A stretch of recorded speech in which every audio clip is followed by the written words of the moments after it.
तो हमने अपने लास्ट सेशन में कंडीशनल फॉर्मेटिंग तो पढ़ लिया था, ठीक है। 7-8 टॉपिक थे। तो आज की क्लास में हम लोग रेफरेंस पढ़ेंगे। देखो, रेफरेंस पहले समझो होता क्या है, फिर इसकी इम्पोर्टेंस आपको बाद में बताता हूँ।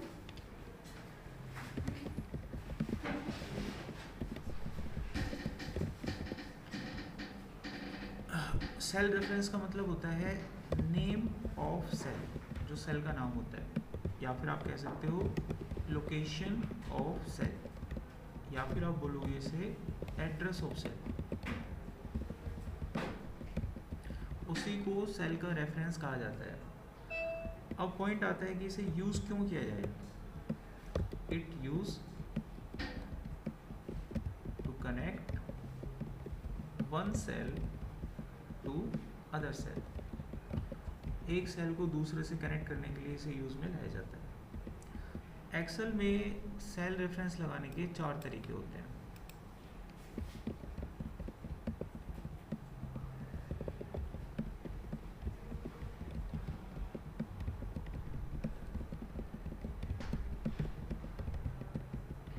एक एक करके इनको पढ़ेंगे और इनको समझना है आपको, ठीक है, और कैसे लगाया जाता है वो देखना। सबसे पहला तरीका होता है जिसे हम लोग बोलते हैं रिलेटिव रेफरेंस।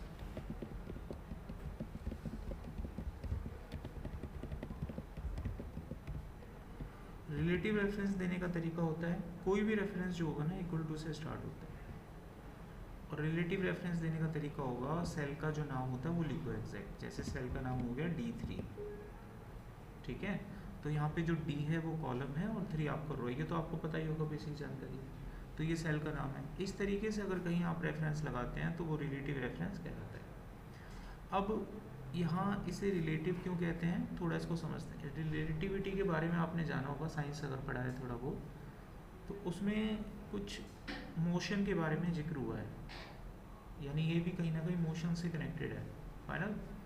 तो उसमें बताया जाता है कि जब हम एक बस में सवार होते हैं और बस की स्पीड अगर 60 की होती है तो हमारी भी स्पीड उसी के रिलेटिव 60 की होती है। इसका मतलब बस अगर 10 की स्पीड से आगे जाएगी तो हम भी 10 की स्पीड से आगे जाएंगे, हम उसके साथ सफ़र करते हैं। समझ में आ रहा है, यही होता है रिलेटिव। तो यहाँ पर भी ये नियम लागू होता है, इसीलिए इसको एक नाम दिया गया रिलेटिव रेफरेंस, ठीक है। अब इसको एक बार प्रैक्टिकली समझते हैं।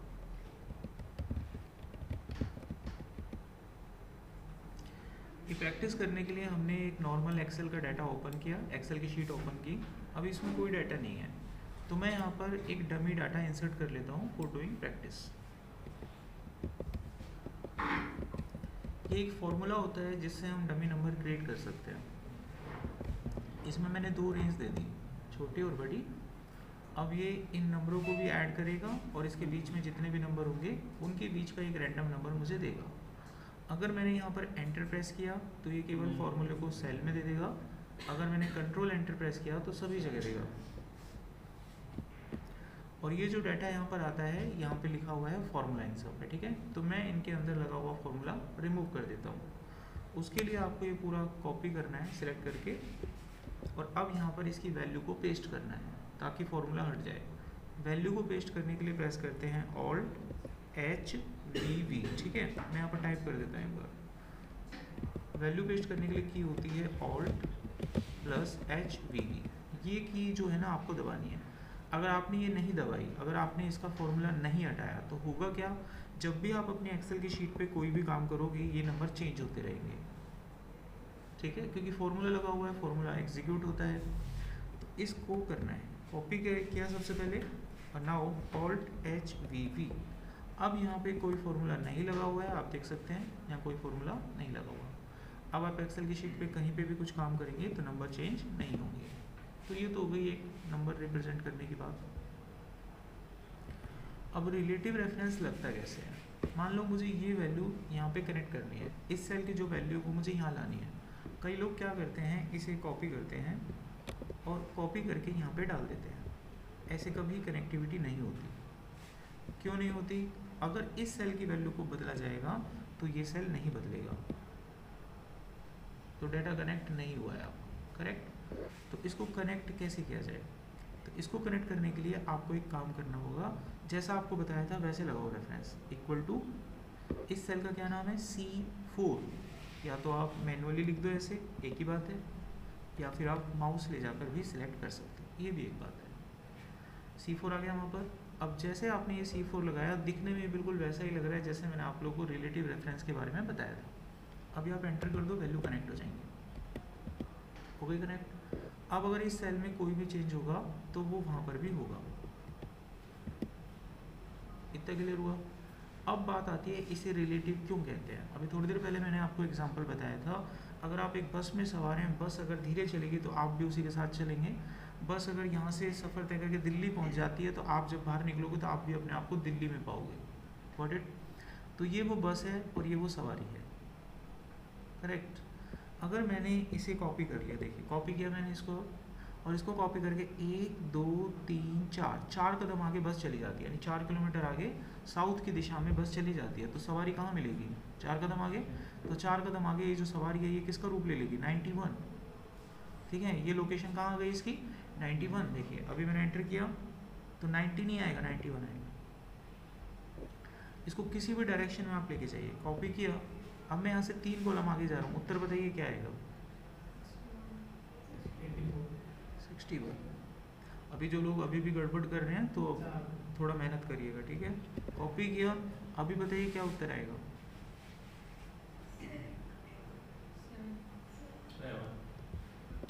सो ये होता है रिलेटिव रेफरेंस जो खत्म होता है। अभी कोई सवाल किसी का सर, प्लेन एंटर या कंट्रोल एंटर किसके लिए, इसमें जैसे जो वैल्यू आ रही है सर, मल्टीपल वैल्यूज डालने के लिए। जैसे सर नहीं है क्योंकि जैसे उसमें हमने कंट्रोल के साथ एंटर किया था रैंड बिटवीन में, इसमें सिंपल बस एंटर करना है या कंट्रोल के साथ करना है? अभी आप उसका मतलब नहीं समझे कि कंट्रोल एंटर करते कब है। If you are putting any formula and you want to run that formula inside a cell, cell और रेंज जानते हैं आप, सेल एक सिंगल ब्लॉक होता है, रेंज होता है मल्टीपल ब्लॉक्स। अगर आप उस फॉर्मूले को सेल में रन करना चाहते हो तो एंटर दबाते हैं, और रेंज में करते हैं तो कंट्रोल एंटर। अभी मैंने जब सेल एक सिलेक्ट किया है तो यहाँ पर कंट्रोल एंटर से मुझे कुछ प्राप्त नहीं होगा, समझे। So this is called relative reference. अब आते हैं हम अपने दूसरे टाइप पे।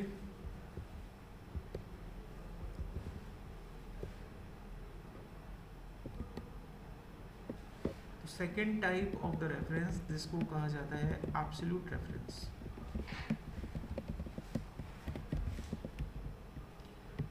एब्सोल्यूट रेफरेंस देने का तरीका होता है, आप लिखेंगे इक्वल टू और उसके बाद डॉलर का साइन, फिर कॉलम का नंबर और फिर डॉलर का साइन और फिर रो का नंबर। तो यहाँ पे जो आपका रेफरेंस होता है वो दोनों तरफ से डॉलर से लॉक हो जाता है। तो एब्सोल्यूट एक तरह से फिक्स वैल्यू होती है जो मूव नहीं करती, जिसमें मोशन नहीं होता। ओके, तो ये मूव नहीं करेगा, ये उसके अंदर नहीं है। जैसे सवारी बस के अंदर नहीं है, वो बाहर खड़ी है, अगर बस मूव करेगी तो सवारी वहीं रहेगी, सवारी नहीं हिलेगी, करेक्ट, उसकी लोकेशन वही मानी जाएगी। इसको एक एग्जांपल से समझिए। वापस हम इसी डाटा सेट पर आते हैं। यहाँ मैंने ये सेल कनेक्ट किया और इसको मैं लॉक कर देता हूँ, एब्सोल्यूट बना देता हूँ। इसके लिए हमारे कीबोर्ड में की होती है फंक्शनल की, जानते हैं आप लोग, कहाँ से कहाँ तक होती हैं ये, देखना पड़ेगा, रहने दो, F1 से F12 तक होती हैं।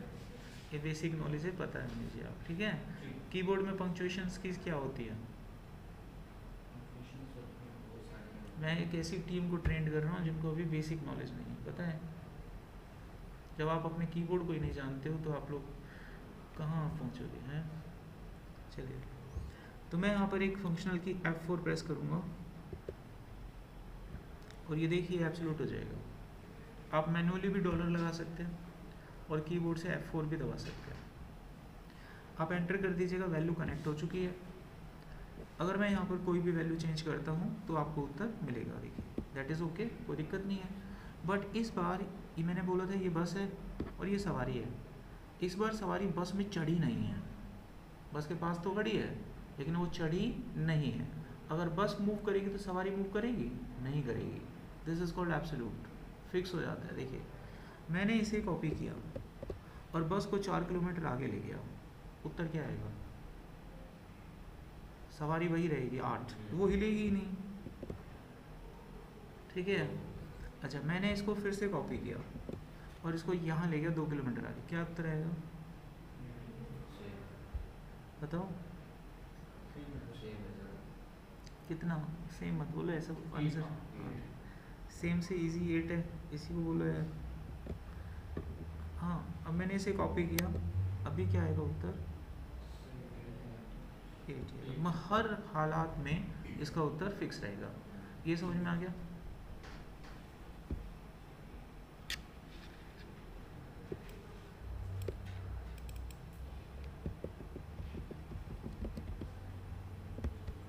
अब आते हैं इसकी third type of the reference. उसको हम लोग कहते हैं मिक्स्ड रेफरेंस।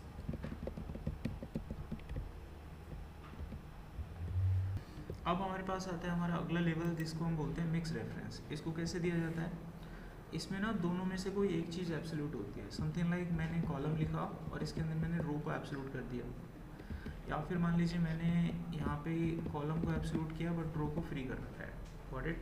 अब इसमें दोनों तरह का रेफरेंस है, रिलेटिव भी है और एब्सोल्यूट भी है। इसी को मिक्स रेफरेंस बोलते हैं। जो चीज़ लॉक होगी वो मूव नहीं करेगी, और जो चीज़ लॉक नहीं है वो मूव करेगी। सीधा सा वो है लॉजिक। ठीक है, इसको प्रैक्टिकली एक बार समझ लेते हैं। इस शीट में ये सेम डाटा है मेरे पास, और ये डाटा मैंने पिक कर लिया और इसके अंदर मैंने रो को लॉक किया हुआ है। ध्यान से देखो, रो को लॉक किया हुआ है। इसका मतलब क्या हुआ? रो की डायरेक्शन में डाटा चेंज नहीं होगा। ठीक है, और कॉलम लॉक नहीं था, कॉलम की डायरेक्शन में डाटा चेंज होगा। सिंपल है, कुछ नहीं है, ज़्यादा दिमाग लगाना ही नहीं है। ओके। अच्छा, फिर से पूछा मैंने डाटा लिया यहाँ से और इसमें मैंने फिर से लॉकिंग लगाया। इसमें मैंने इस बार कॉलम को लॉक कर दिया। हो गया कॉलम लॉक। तो कॉलम लॉक होने से क्या होगा? कॉलम की दिशा में डाटा चेंज नहीं होगा, लेकिन रो की दिशा में तो डाटा चेंज होगा। समझ में आ गया? इसी को हम क्या बोलते हैं? रिलेटिव, मतलब sorry, mixed reference. Absolute plus उसका मिश्रण होता है। अभी आप लोग तीनों तरह के रेफरेंस समझ चुके हो। लाइक की कौन सा? F4 को 2 बार दबा दीजिए, एक बार वो दबाएंगे अपने आप आता है। लेकिन मैं जब आपके सामने लगा रहा था इसको, तो मैंने क्या करा था? मैंने F4 की क्यू को दबाया था, ऐसे आया, फिर दबाया, ऐसे आ गया, फिर दबाया तो ऐसे आ गया। शिफ्टिंग होती रहती है। अभी जूम बटन काम नहीं कर रहा है, कुछ नहीं है, मैं बता रहा हूँ ना। ये C4 है, 1 मिनट, इसको वैसे जूम करके तो सर 2 बार दबाएंगे तो रोने लगेगा। ट्राई करोगे तो अपने आप सीख जाओगे। बताता रहा हूँ ना, कोशिश करोगे अपने कीबोर्ड से तो अपने आप। मैं की दबा रहा हूँ, कुछ नहीं कर रहा ना, वो F4 की दबा रहा हूँ मैं बस, ये देखो, और कुछ नहीं कर रहा। ठीक है, कुछ अलग से नया की नहीं दबा रहा। कभी आप सोच रहे हो स्विचिंग हो रही है, खाली बार बार दबाने से वो अलग अलग टाइप में आ रहा है बस, समथिंग लाइक दिस। ठीक है, अभी कोई डाउट है किसी बच्चे का? तो अब मैं आप लोगों से रैंडमली पूछूंगा। अब मैंने आपको तीनों रेफरेंस बता दिए हैं, अब रैंडमली पूछूंगा, रैंडमली आप उत्तर देंगे, क्या आएगा? अब तीनों रेफरेंस पता है ना आपको, तो रैंडमली कुछ भी रेफरेंस लगा के आपसे पूछूंगा, क्या उत्तर आएगा? आपको उसको इमेजिनेशन में डालना है और मुझे आंसर बताना है।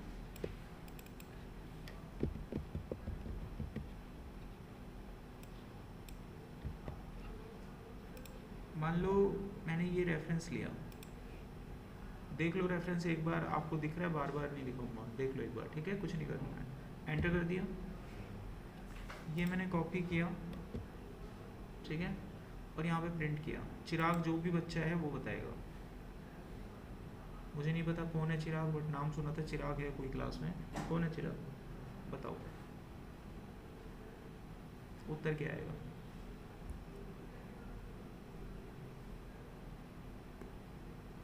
बताओ, हाँ या ना दे दो। नहीं पता है तो मैं आगे पास कर दूँ।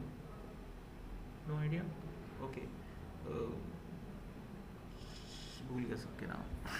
पीछे से बताओ, बताओ। हाँ, 57।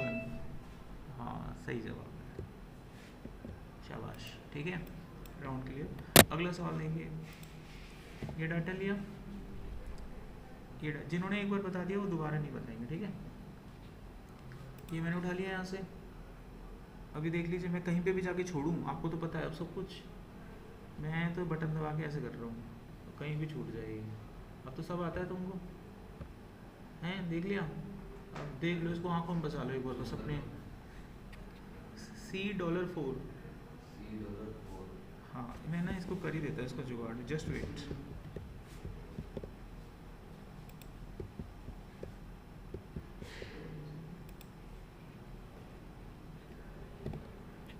अभी देख लो भाई, हैं? अब ये थोड़ी देर के लिए डिस्को करेगा, मुझे जहाँ रुकेगा वो जो भी आएगा वो आएगा, तुम्हारी किस्मत है, तो वही होगा। देख लिया? अभी एंटर किया, डेटा आ गया, ये मैंने कर लिया भाई कॉपी, और इसको ले गया यहाँ पे। उत्तर बताओ, पहले देख लो दिमाग में, ठीक है? इसका उत्तर बताएंगे उत्पल। वो सेम आएगा। 7 8 आएगा, ओके। दीपा 7 आएगा, आपने कहा 8 आएगा, आपने कहा 7 आएगा, आप बताओ।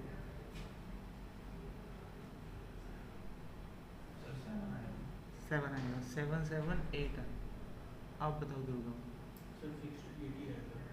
8 आएगा, तो 2 7 2 8 हो गए, ठीक है। ज्योति 2 7 2 8, ज्योति बताएगी।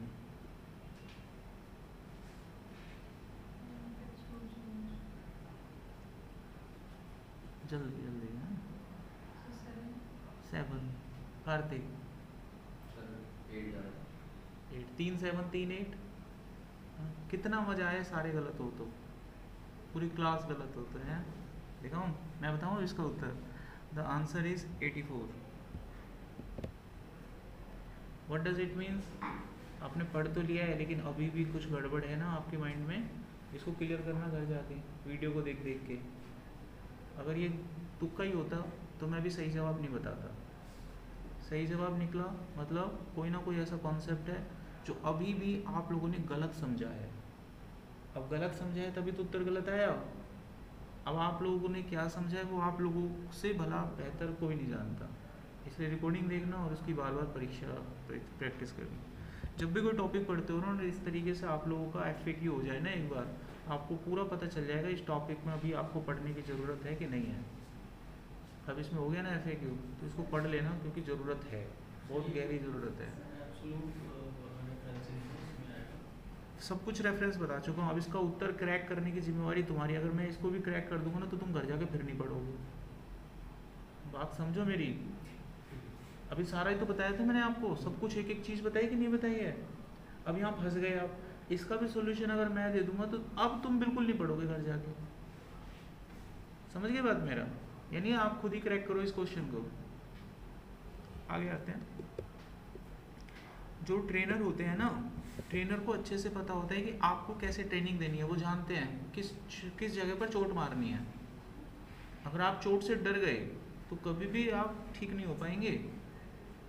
अरे बस समझ में, बताने के लिए जितना बड़ा मैंने लेक्चर दे दिया, बताने के लिए 1 सेकंड लगेगा, मैं तो बता दूंगा।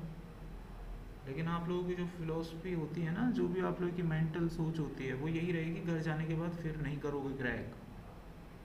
अब तुमको पता है फंसे, हम सारे फंसे, एक नहीं फंसा सारे फंसे। पढ़ना घर जाके दोबारा पता चल जाएगा। आगे देखिए नेक्स्ट। एक अगला रेफरेंस हमारे पास आता है, लास्ट रेफरेंस, उसका नाम होता है 3D रेफरेंस। 3D रेफरेंस में एक्चुअली क्या होता है कि इसमें इसको कुछ इस तरीके से दिया जाता है, शीट का नाम, एक्सक्लेमेशन और फिर रेफरेंस, इस तरीके से। इसको बेसिकली हम तब यूज़ करते हैं जब 2 सेल हमें कनेक्ट करने हो और वो दोनों सेल अलग अलग शीट्स पर हों। अभी तक क्या था, सेल्स जो थे वो एक ही शीट पर थे, लेकिन अगर अलग अलग शीट पर कोई सेल होगा तो उसमें ये काम आता है, used when we have cells on different sheets. इसी से समझ जाना, ठीक है, ज़्यादा मैंने नहीं लिखा, इससे आपको मोटा मोटा आइडिया लग जाएगा। When we have cells on different sheets, तो वहाँ पर इसकी रिक्वायरमेंट होती है। मैंने कैसे लगाते हैं इसको ऊपर मैंने लिख दिया है, एक प्रैक्टिकल करके देखते हैं।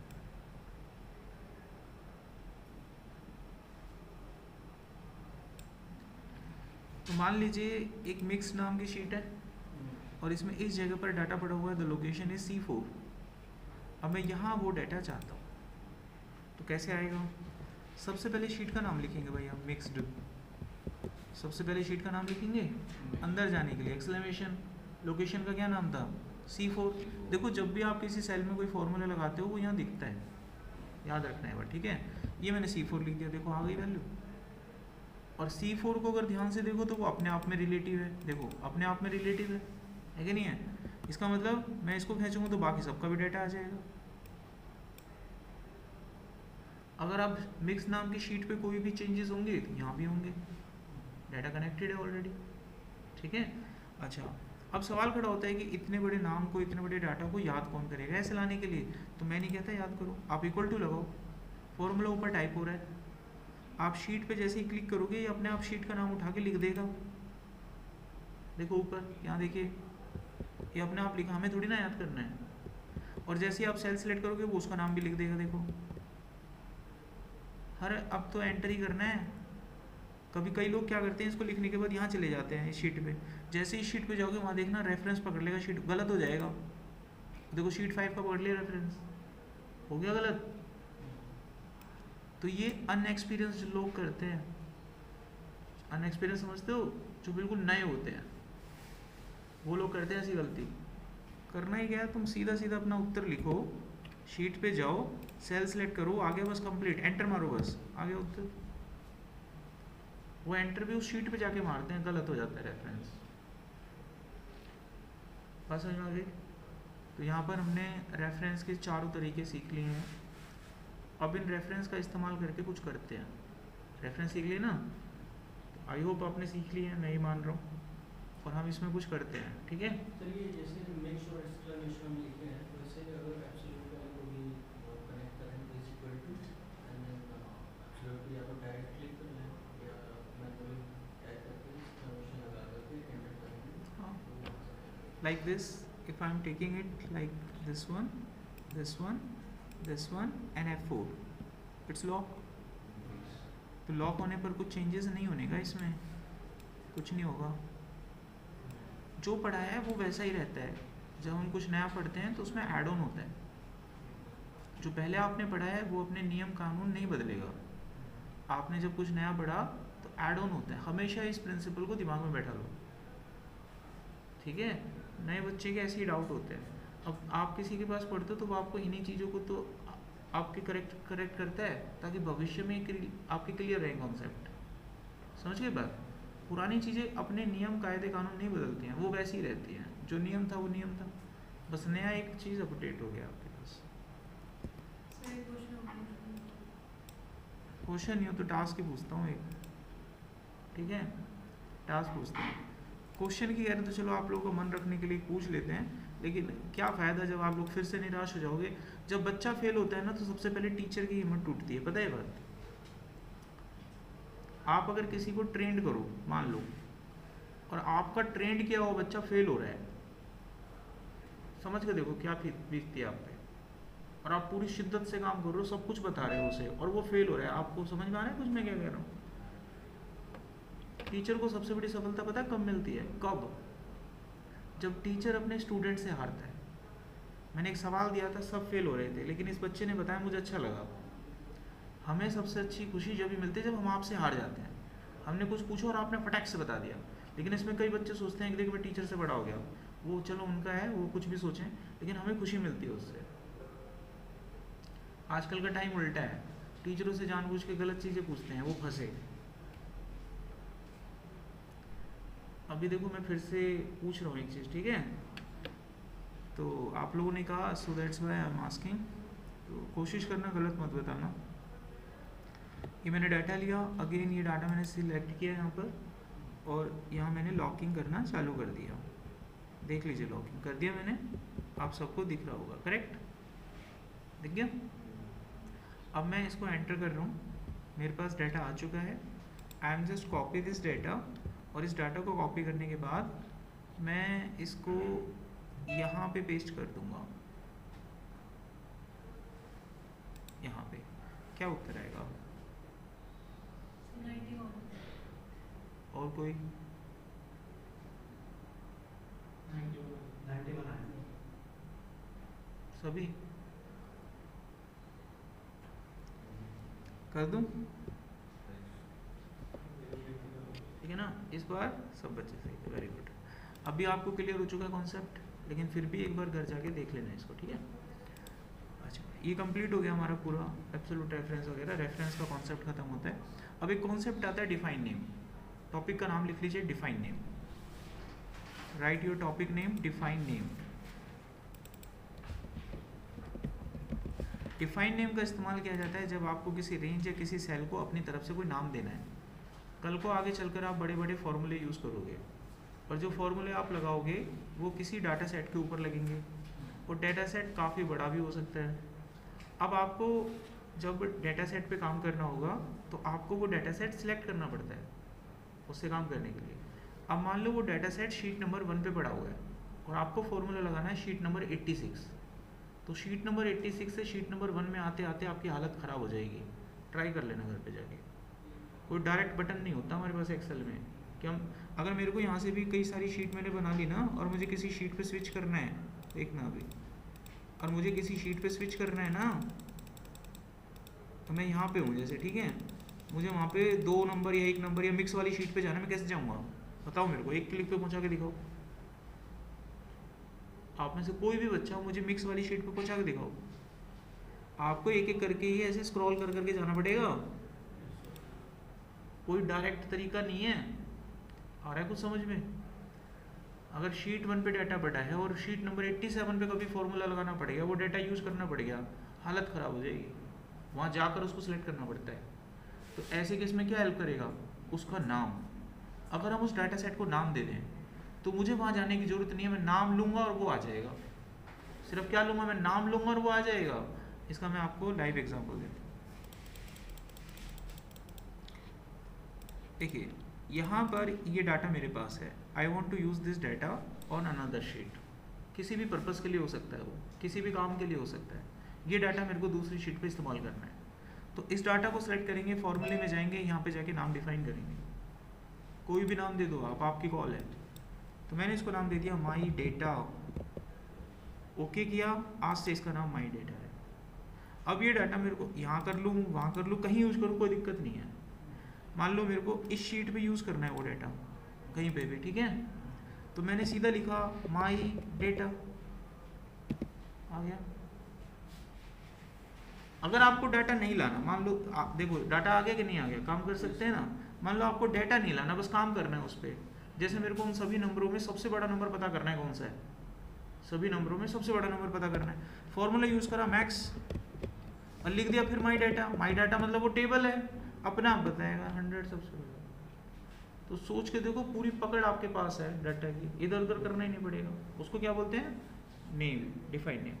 कल को आपने अपने एक्सेल में किस किस को नाम दिए हैं, देखो नाम अगर देते हो ना अच्छी बात है, लेकिन खतरा भी है, रिस्क बहुत बड़ा है। कैसे है मैं बताता हूँ।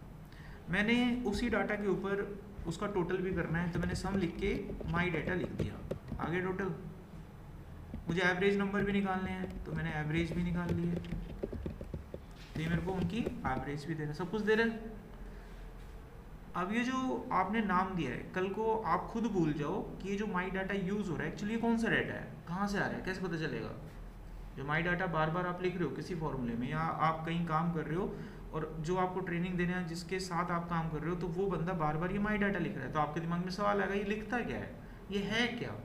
तो आप देखना चाहोगे वो डाटा कहाँ पर है। सबकी इच्छा रहेगी भाई ये आ कहाँ से रहा है, डाटा है कौन सा, माई डाटा पता कैसे चलेगा? आपको फॉर्मूले में जाना है, यहाँ पे नेम मैनेजर होगा।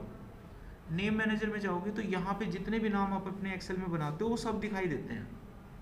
अब अपने वाले नाम को सिलेक्ट करो और इसके बाद एडिट पर क्लिक करो, वो उस डाटा पर आपको ले जाएगा। आगे विंडो आ गई, अब यहाँ क्लिक करना है, वो डाटा अपने आप प्रकट हो जाएगा।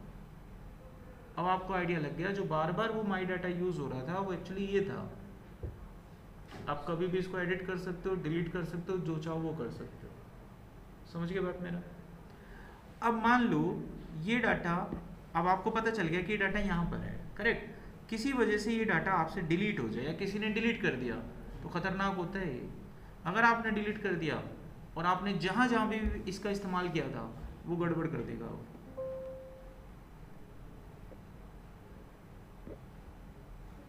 सब खराब। आगे समझ में कुछ? नाम यूज़ कर रहे हो, सेफ्टी से यूज़ करो, और किसी के हाथ वो पड़ गया और उसने डिलीट कर दिया और सब सिस्टम खराब हो जाएगा। सर ये डेटा रिट्रीव नहीं होगा? रिट्रीव क्यों होगा? ख़त्म हो गया वो तो। इसमें ऐसा कोई सिस्टम नहीं कि बैकअप डाटा तो अभी भी वहीं पर है, सिर्फ आपने माई डाटा लिखा हुआ है, फॉर्मूला तो अब भी लगा हुआ है, फॉर्मूला तो अब भी लिखा हुआ है, वो उसकी रेंज दे दो जाके, या माई डाटा नाम का वेरिएबल दोबारा बना लो। अब आपने तो बनाया था, आपको पता होगा, दोबारा जाके बना लो, वो फिर से वापस आ जाएगा। समझ में आ गया? तो ये होता है डिफाइन नहीं। अभी कोई सवाल है किसी का?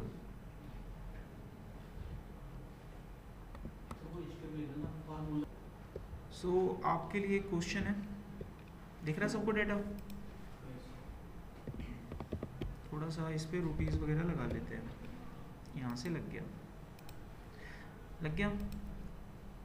तो अभी एक जनरल क्वेश्चन पूछ रहा हूँ, अभी इसमें रेफरेंस का यूज़ नहीं है, नॉर्मल चीज़ पूछता हूँ आपसे पहले। ये जो मैंने करेंसी का साइन लगाया है, ये करेंसी का साइन मेरे अमाउंट से दूर है, इसको पास करना है, कैसे करेंगे? ये दिख रही है करेंसी, ये दूर है, ये पास लानी है, कैसे लाते हैं?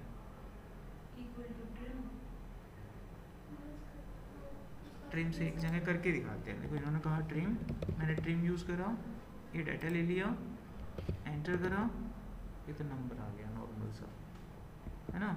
रुपीज़ का जो करेंसी का साइन है पास लाना है। कोई और आप बताओ?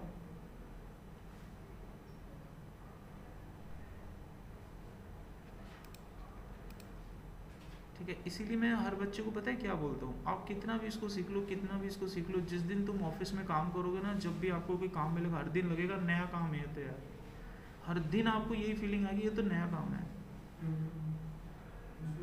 क्लिक करके फिर अकाउंटिंग की जगह उसमें करेंसी सेलेक्ट करना पड़ता है। अब ये काम हमें करेंसी से आ गया, करेंसी का साइन होते ही अकाउंटेंसी में दूर रहता है। अब इसको शॉर्टकट किसे कैसे करते हैं वो देख लो। पहुंचे यहाँ पे, और शॉर्टकट की प्रेस करने के लिए आपको प्रेस करना है कंट्रोल शिफ्ट और 4 नंबर, कंट्रोल शिफ्ट और 4 number 4, control shift 4। Clear point? So this is our data in which we are having a product ID, product customer details, quarter 1, 2, 3, 4 and total sales। ठीक है, आपको इसमें करना क्या है कि you have to highlight the name, highlight the data that belong to the particular customer. The name of the customer I will write at this location. Actually I am writing the name of the customer like Pico। तो जिसका भी नाम pico है उसका पूरा record, जैसे यहाँ पे कोई है क्या पीको? पीको तो दिख नहीं रहा है हमें बॉलिड दिख रहा है, तो जिसका भी नाम बॉलिड है उसका ये पूरा डाटा, नॉट ओनली बॉलिड, उसका ये पूरा डाटा आपको ऐसा करना है। आप में से कोई भी ट्राई करो, मैंने अभी ये नहीं बोला कि आप में से कोई करो, मैंने बोला आप में से कोई भी ट्राई करो। What does it means? हम जानते हैं, आपने पहली बार देखा होगा ना ये सवाल, तो बनेगा ही नहीं बेटा, कभी पॉसिबल ही नहीं है कि बन जाए। तो अब करो एडवांस फिल्टर से ना बेटा, डेटा ना स्पेसिफिक डेटा निकल के आता है। मेरा काम है अभी आपको फॉर्मेटिंग पे काम करना है। You have to highlight the cells. जब हम किसी चीज़ को हाईलाइट करते हैं, कुछ करते हैं, तो उसे फॉर्मेटिंग कहते हैं। ठीक है, अब फिल्टर लगाओगे तो बाकी का डाटा हाइड हो जाएगा और जो डाटा आपको चाहिए वो दिखेगा। ऐसा नहीं करना हमको डाटा पूरे रखना है, बट इनको हाईलाइट करना है, समझिए? तो इनको हाईलाइट करना है। How to highlight?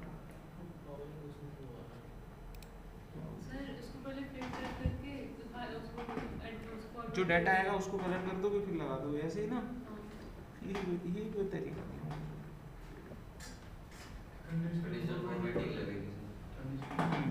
तो क्या लगेगा इसमें? Condition formatting. अब सवाल खड़ा होता है लंबी की कैसे? चलो चलते हैं। ये कंडीशनल फॉर्मेटिंग,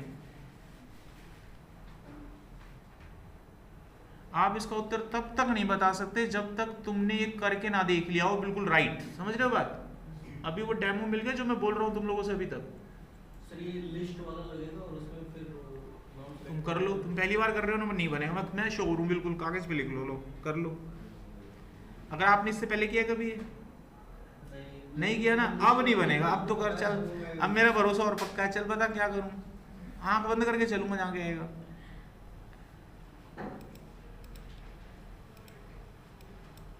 बेटा इन्हीं चीज़ों को तजर्बा बोलते हैं, इन चीज़ों से नॉलेज आती है। अगर ऐसे छोटी छोटी चीज़ें आपको पता चल जाए ना, आप कॉन्फिडेंटली पकड़ लोगे ये बच्चा ओके है, ये बच्चा नॉट ओके है, इस बच्चे ने मेहनत, पढ़ना मेहनत नहीं होती है, ये याद रख लो सभी। एक्सेल तुम सब पढ़ के जाओगे, काम कोई कर पाएगा जो मेहनती है, और मेहनती उसको बोलते हैं जो जिसने आपसे ज्यादा पढ़ा है। मेहनती उसको नहीं बोलते जो एक साल से एक ही चीज को पढ़ रहा है, उसको कभी मेहनती नहीं बोलते हैं। तो बेटा ये सवाल बन गया, कर लोगे घर पे जाके, अब मेहनत करो। आज मैंने इसका सॉल्यूशन दिया तो ये सॉल्यूशन आपको याद हो जाएगा, कल को फिर फंसोगे।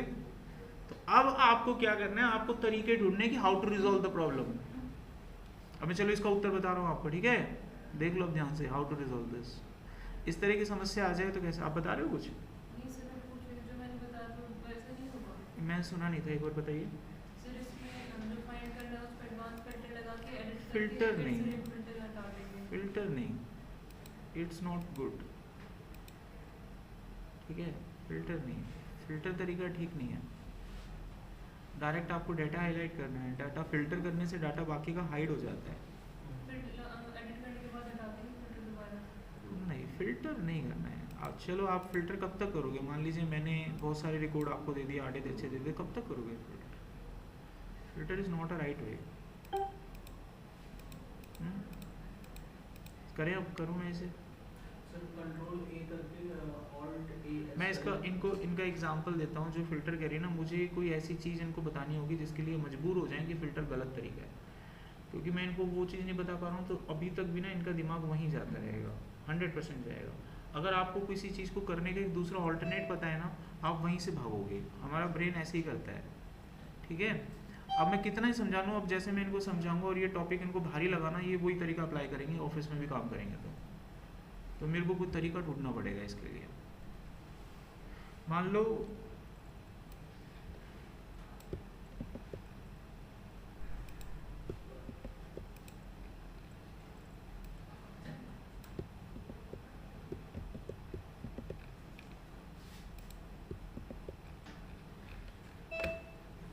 ऐसे सोचो, आप कल्पना करो, ऐसे बहुत सारे रिकॉर्ड हैं, बहुत सारे। अब जो जो रिकॉर्ड यहाँ पर है, ये डाटा इसके साथ मैच करना है। क्या करना है? आपके पास ये मत सोचो ये 15-20 हैं, ये सोचो ये 5 लाख हैं और ये 25,000 हैं। आपको ये रिकॉर्ड इससे मैच करने हैं, जो जो इससे मैच हो रहे हैं उनको हाईलाइट कर दो। अब सोचो यहाँ फिल्टर लगाओगे आप एक एक करके, 5 लाख में 25,000 डाटा का फिल्टर लगता है? कोई ऐसी कंडीशन भी नहीं कि नंबर के आधार पर फिल्टर लग जाए, कुछ लग जाए, अलग अलग वैल्यू सारी, एक एक करके फिल्टर लगेगा। अब सोचो, कल्पना करो आप इस बात की, अब करो कल्पना, 5 लाख रिकॉर्ड को कैसे करोगे फिल्टर आप? एक वैल्यू थी, बड़ा आसान लगा, बच के निकल गए। अब आपके दिमाग में जब ये बात जाएगी ना, मजबूरन आपको वो चीज़ पढ़नी पड़ेगी जो मैं बताऊंगा, वरना बच नहीं पाओगे इस रास्ते से। समझ गए बात? तो इसी को बोलते हैं तजर्बा। जब आप पढ़ते हो ना, तो इनके सामने ऐसा एग्जाम्पल देना कि विवश हो जाए उसको पढ़ने के लिए। Got it? आप भी जब कहीं काम करो ना, तो बस जिस चीज़ को आप बिल्कुल गहराई से पढ़ लोगे ना, तो उसके 100 आंसर निकाल दोगे बेटा, आप 100 सॉल्यूशन निकाल दोगे, तरीका बता दोगे कि क्या कॉन्सेप्ट है। कॉन्सेप्ट होता है मेन। अब देखो इसके पीछे क्या कॉन्सेप्ट काम करता है। और मैं अब भी चैलेंज कर सकता हूँ आपको, ये बताने के बाद ऐसी चीज़ दोबारा पूछूंगा सेम टू सेम, बनेगी नहीं आपसे। यकीन नहीं हो रहा? लो डेमो तो मैं इसको पढ़ाऊंगा तुम्हें खूब गहराई से, जितना पूछना है पूछ लेना, फिर यही चीज़ दोबारा पूछूंगा आपसे और बनेगी नहीं, देखना, ठीक है। देखो कैसे। डेटा ये रहा आपके पास, मैं यहाँ किसी कस्टमर का नाम लिखता हूँ और जिसका नाम मैंने लिखा उसे मुझे हाईलाइट करना है। डेटा पे जाएंगे, जिसको आपको हाईलाइट करना होता है वो डाटा सेलेक्ट कर लेना, ठीक है। इसको हाईलाइट करना मैंने सेलेक्ट कर लिया। इसको सेलेक्ट करने के बाद कंडीशनल फॉर्मेटिंग में न्यू रूल पे जाना है। न्यू रूल पे जब जाओगे तो ये विंडो खुल के आएगी आपके पास, ठीक है। इस विंडो में यहाँ पे हम क्या लिख रहा, पढ़ो इसको, use formula to determine which cell to format. तो यहाँ हम अपना खुद का अपना फॉर्मेट करेंगे, कुछ अपना लॉजिक लगाएंगे। सेल पे चले जाना, अब लॉजिक क्या लगेगा उस पर ध्यान दीजिए। यहाँ पे मैं लॉजिक क्या लगाऊंगा, देखो यहाँ पर मैं एक काम करूंगा, इक्वल टू किया मैंने, इक्वल टू किया, इक्वल टू करने के बाद मैं यहाँ पर इस वाले डाटा को नहीं, मैं इसको कंपेयर करूंगा इस लाइन में, ठीक है ना, इस लाइन में कंपेयर करूंगा, तो मैं यहाँ से ये सिलेक्ट कर लूंगा, एंटर कर लिया सिलेक्ट। अच्छा डाटा तो मैंने पूरा ही सिलेक्ट करा है, पूरा सिलेक्ट करा है, तो मैंने वैल्यू 1 करी है सिलेक्ट, करेक्ट, और ये वैल्यू ध्यान से देखो, अगर आप दिख रही हो तो लॉक है दोनों तरफ से, लॉक है। मैं इसकी रो को फ्री कर दूंगा, रो को फ्री करने से क्या होगा, ये नीचे तक स्कैन होगा, रो फ्री है ना, पूरा डाटा स्कैन हो गया, फ्री हो गया वो। अभी समझ में आया रेफरेंस की ताकत, रेफरेंस पढ़ाया था ना आपको। अब मैंने रो को फ्री कर दिया तो रो क्या करेगा, नीचे की तरफ तक देखेगा इसको लास्ट तक, लेकिन दाएं बाएं नहीं देखेगा, दाएं बाएं कंपेयर नहीं होगा। अब इसको मैं कंपेयर करने के लिए ऑर्डर दूंगा कि भाई तुम ना एक काम करो, तुम कंपेयर हो जाओ, यानी अपनी वैल्यू को इससे मैच करो, तुम ये तो नहीं हो, मतलब मैच कर रहा हूं मैं इसको एंटन से, और इस वैल्यू को लॉक करके रखूंगा ताकि ये ना हिले अपनी जगह से। अब होगा क्या, ये एंटन पहला वाला डाटा इससे कंपेयर होगा, और ये दोनों देखो ध्यान से मैच हो गए, इक्वल टू का मतलब मैच हो गए। जैसे ही मैच होगा मैं यहाँ पर एक फॉर्मेट लगाता हूँ, मैंने फॉर्मेट में लगा दिया कि भाई इसका कलर पीला कर दो, बोल दिया फॉर्मेट में। फॉर्मेट मैंने पूरी लाइन सिलेक्ट कर रखी है, देखो ध्यान से, तो पूरी लाइन को पीला करेगा। अब ये अगले को कंपेयर करेगा, वर्क्स को इसी से करेगा, क्योंकि ये तो हिलेगा नहीं, ये हिल रहा है, लॉकिंग समझ रहे हो, ये हिल रहा है, और नीचे तक ऐसे ही करता रहेगा, जहां एंटन मिला वो हाईलाइट, जहां एंटन मिला वो हाईलाइट, कॉन्सेप्ट खत्म। कुछ पूछना है यहाँ पे, अब रन करके दिखाता हूं आपको, ये मैंने रन किया, फायर, अब जहां एंटन है वो पीला होगा। अब ये लाइव है, मैं किसी का भी नाम डाल दूं, मैंने यहाँ पे डाल दिया पीको, अब पीको कहीं होगा तो जरूर पीला हो जाएगा वो, ये हो गया, ये हो गया, ये हो गया, ये हो गया। अब एक चीज ध्यान से जो मैंने बोली, ये सब कुछ पढ़ा था ना आपने, क्यों नहीं पता लगा, क्यों नहीं बता पाए, क्योंकि पहली बार समस्या आई, और ये बताने के बाद है ना, यही समस्या तुम्हें दोबारा दूंगा, लेकिन वो पहली बार आएगी तो नहीं कर पाओगे। अब मैं पूछूं, कॉलम को ही ड्रॉ किया था ना, पूछूं, एक्सपेक्ट करना कि इसका सॉल्यूशन मैं नहीं दूंगा, ठीक है, ये मैं क्यों पूछ रहा हूं, ताकि मैंने जितनी भी बातें कही थी उनको प्रूफ कर सकूं, ठीक है। फिर जिंदगी में कभी आप धोखा नहीं खाएंगे, आपको कभी ये निराशा नहीं होगी कि मुझे नहीं आता, दुनिया के हर इंसान को नहीं आता, अगर वो पहली बार करता है तो एक लाइव डेमोस्ट्रेशन आपके पास जाएगा, आप खुशी से करेंगे उस काम को। इसका मतलब क्या हुआ, आप बड़े से बड़े काम को अगर एक बार कर लोगे तो वो आप भी कर पाओगे। अगर किसी कंपनी को बंदा बड़े से बड़ा काम करता है, वो आपको इसलिए नहीं आता क्योंकि आपने कभी करा नहीं है, इसलिए कभी भी देखना, एक बार आपकी एंट्री हो जाए किसी इंडस्ट्री में, 1 महीने के बाद तुम भी कर लेते हो उस काम को, वहां धरी रह जाती है पढ़ाई है सारी। अरे वो समझ में, फैक्ट है, हकीकत है ये। और यहाँ क्यों फेल होते हो, टीचर ने पढ़ाया कुछ था, टास्क कुछ और दे दिया, फंस गए, ऐसे ही तो होता है, पढ़ाते कुछ है, टास्क कुछ और, टास्क आता है जो भी वो नया होता है और बनता नहीं है, यही फीलिंग आती है बस। उसमें बच्चा ये सोचता है मुझे कुछ नहीं आता, ऐसा कुछ नहीं है बेटा, कुछ नहीं है ऐसा, ठीक है। अच्छा अब देखो मैं आपके सामने सेम प्रॉब्लम दूंगा, आप कर पाए, यहाँ पे जिस भी क्लाइंट का नाम लिखते हैं वो हाईलाइट हो जाता है कि नहीं हो जाता, हो जाता है, जिसका भी नाम लिखते हैं। अब इस पे मैंने जो फॉर्मेटिंग लगाई है मैं हटा दूं, चलो मैं लगा रहने देता हूँ इसको, दूसरी शीट पे ले जाता हूँ, ठीक है। इसके ऊपर जो भी मैंने फॉर्मेटिंग लगाई है वो मैं हटा देता हूँ, एक ही क्लिक से यहाँ से हट जाएगी, क्लियर रूल, और यहाँ से हट गया, हट गया, अब नहीं है कुछ भी। मैं किसी का भी नाम लिखूँ अभी कोई हाईलाइट नहीं होगा। अब आपको क्या करना है कि इस बार मैंने एक नाम लिखा था, अब मैं 2 लिखूंगा, पहले 1 लिखा था मैंने, इस बार 2 लिखूंगा, और इन दोनों सेल में जिस भी कस्टमर का नाम होगा वो आपको हाईलाइट करने हैं। और ये मेरा वादा है तुम लोगों से, कोई भी बच्चा कर गया ना मैं उसकी पूरी फीस भर दूंगा, और बताओ, ये मेरा वादा है, मैं भरोसे में हूँ अपना, क्योंकि अगर आप इस समस्या को पहली बार देख रहे हो ना, होगा ही नहीं बेटा, कभी नहीं होगा। इसका उत्तर तुम तभी बता सकते हो जब तुम इसे कहीं से कर लो, ढूंढ लो, करके दिखाओ। अपनी फीस माफ करवानी है तो करके दिखाओ, अब भी करनी है, अभी लाइव, उसके बाद तो हो ही जाता है, बोला था ना तुमको, अभी करके दिखाओ।